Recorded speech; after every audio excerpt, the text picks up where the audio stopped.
So, I want to talk what I'm up to right now in the past couple of weeks. Um, as you can see, I have some data collected, but I lost the funding challenge like 2, 3 weeks ago. And the reason is I started focusing way too much on the results instead of just taking the setups and just following my trade plan basically. I got some of the trades that I took because I started the challenge right here and then it ended like right here. Like you can see the break in between this, and it started off pretty good, normal losses, normal wins. But at some point, I was taking really, really bad setups. Or, well, they weren't even that bad, but the problem is I started gambling, like completely, like not following my system. Like somewhere here, I just took, I just blew the account completely, like in one go. But I realized that if, like, let me turn these off so you can see the equity. Um, Even with all the losses in the equity, you can look at the results. Let me make this a little smaller. Like you can still look. It wasn't that. Oh, wait, I think it didn't update correctly. 16, right? So yeah, it should not do that.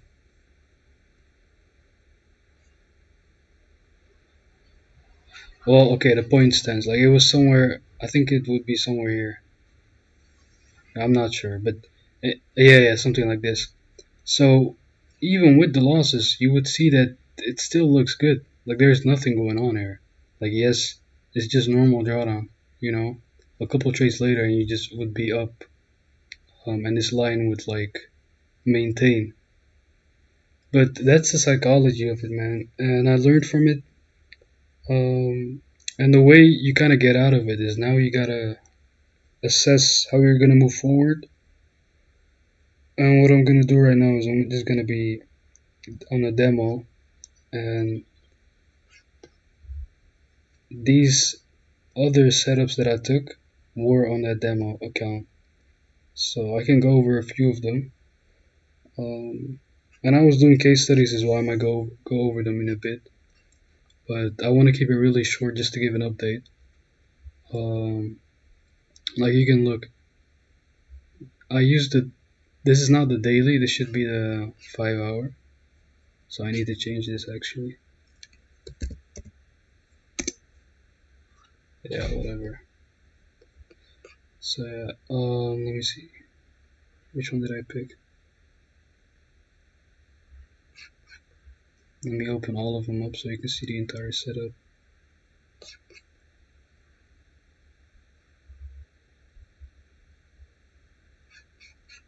So yeah, let's look at it. So the higher, like this is just so clear. I want to keep getting involved in markets like these, and now I'm actually gonna implement the 1 day as well, even though I'm entering on like a really low time frame. You can just see how clear this is. Like it's just moving really, really decent, and there's not a lot to say at this point. Like yes, go sideways, maintains on the MAs, and you are in the sign of strength basically. Same thing here. You could maybe say it is extended, but I just look at the 5 hour. I'm like, could it move higher? And I'm like, yeah, it could, you know. And I just enter. And the 6 minute, as a small retracement, I like these types of really tight entries. Um, this one could be, for me, it's a bit wicky because this wick. But if this wick was like this candle right here, this would be a perfect setup as well. But I like these really tight ones, and these are the ones I always take. It keeps me out of a lot of different setups, and it gets really specific. And then the lowers just look like this. So my rules are really simple now. I'm just using my understanding of what clear price looks like, and I just make sure the higher are good. And when I jump lower, I just make sure it kind of shows that it's stable enough, like it doesn't go and do crazy stuff all the time. And I just take it. Um, yeah, I can go over some case studies that I did. Let me see. Oh, and by the way, this is how the curve looks now. These are these losses were actually bad because mainly the higher time frames. But this is how my curve looks now. Completely profitable, 16 trades in. But that's not enough data. We need way more. We need like towards the 500 trades. So that's gonna take a while. But at least we're starting now. And once you did it, it's like you have to do it once. You get the confidence, and then you can implement it live. But now it's time to like deal with all the psychological issues and the understanding issues. Um, and that's why we case study. So let me go into it. Trading.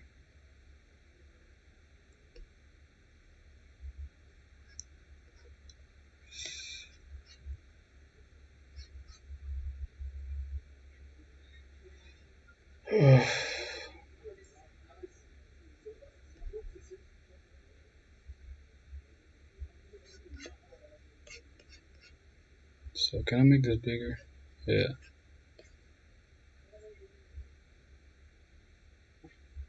I don't want to make it too long. How long is it now?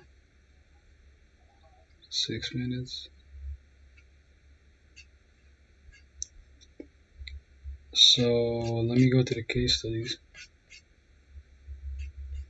But yeah, you can see like these are the setups I'm kind of looking at now.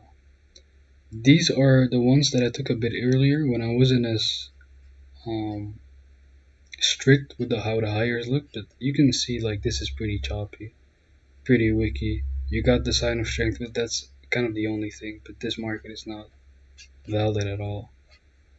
These are not as tight, you know. Um, yeah, but that's what happens when you start backtesting a lot. Let me see where. Yeah, okay, this one.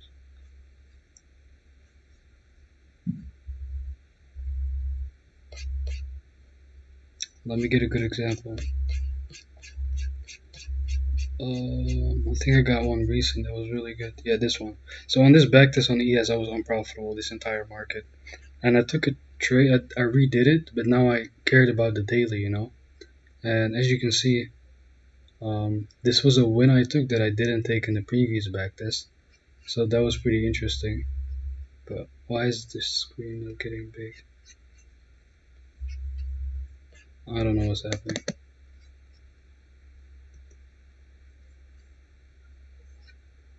Okay, whatever. So, yeah, I can do this.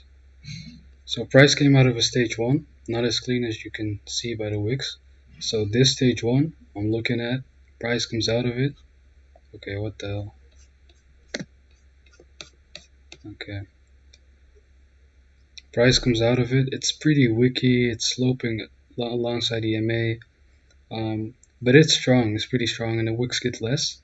Starts to get contained, you know. Um, and then it just moves up, but you got this very clear sign of strength. So if you take trades and your one day looks like this, and you're on a 5 minute, like a 1 minute, you already know it's like a pretty good trade, like without even anything happening. This is how the 5 hour looked. So it fell down. So on this time frame, you could say it's a reaccumulation, but honestly, it kind of looks like a redistribution. Here it looks like a reaccumulation, so you assume it's gonna go up. Here you would want to wait for some accumulation. Price breaks this, goes sideways, and then it starts pushing. So that's pretty clear to me that it's bullish, that it's ready to move. And then I went to the 45 minute. I looked at this. Here was a bit choppy, but this moment when it pushed up, it contained itself and then delivered. Like that's a pretty good sign. Like that's a sign. Like look at this, and then look at this.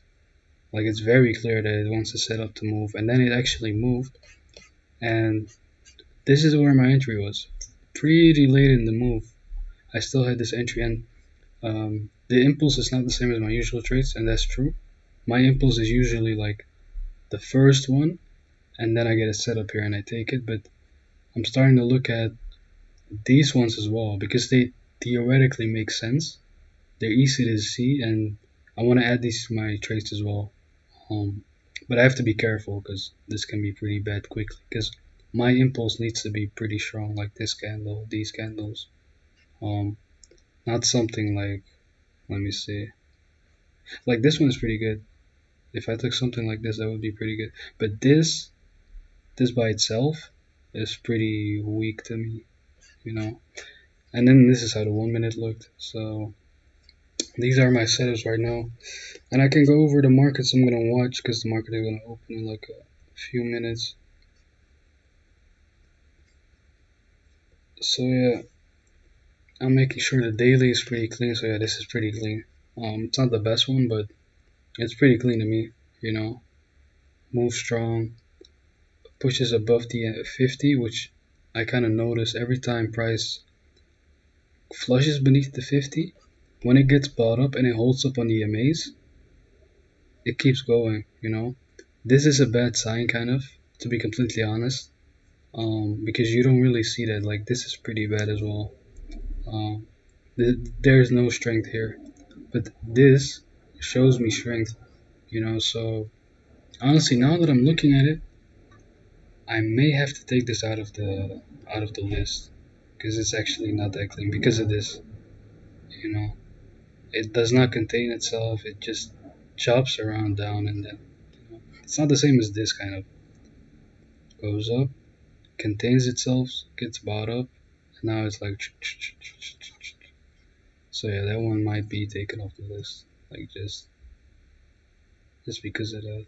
It's not really that good. We have a lot of markets to watch. And this is also one of those things you have to be really patient and really picky and not be FOMO into anything because it's not even worth it really. I think my thing is like really lagging because I'm recording. I'll put it there. So 6N. 6N looks pretty good. This one, I'm pretty happy with this one. Like, this is more contained. Like, if you would draw a line, like this line here, on the higher time frame. Like you see? And if you do it on the other side, you would get something like this. It's pretty contained. It's not just chopping and not telling you what it wants to do. It sells off in a controlled way, and I believe it's gonna get bought up in a controlled way, and that's why I want to get involved in this. And this is the daily. Like keep in mind, like I'm entering on a 1 minute, so I'm pretty confident that if I continue to do stuff like this, it's gonna make my edge better. And yeah, this is just pretty strong. Um, yeah, decent. Nothing wrong with it. You know. Let me go down. Yeah, this one is a bit more choppy, honestly. This is a bit worse. I should get this out of my list as well. Yeah, this is a bit worse.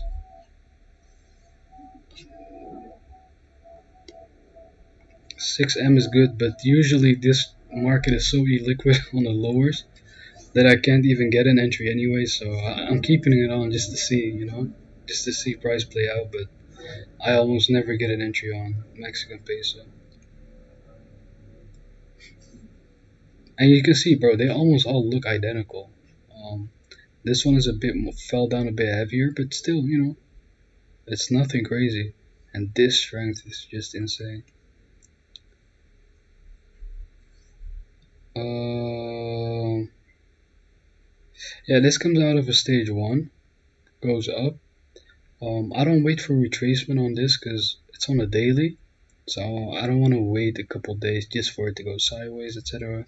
Because the 5 hour could be clean already, you know. And to me, uh, heavy selling into it. This one might be iffy. I'm gonna keep that in mind. This one could not be as good as the rest. Then we have gold. Yeah, gold can do something, but it's not looking the best. But it can prove itself during the day or maybe tomorrow, so I just kept it on here just in case. And the rest of the stuff is just, let me see it. Look at this. Yeah, look, completely different markets. Completely different. Very choppy. Very bad. So even if I looked at the ones that were iffy, that I just like made red, I would still probably be fine if I took trade. But like, look at this, man. This is not even worth it. You know. But the markets that I thought were iffy, if I took trades on them, honestly, they would probably look pretty good if I put them in the journal. Like, yes, my win rate might go down a little bit. I might get a bit more losses, but I would definitely still be profitable. Like, I can almost guarantee you that. You know. So yeah, that's an update on what I'm doing now, and just collect data on trades. And in the future take a challenge. But for now, just demo trading because these mistakes that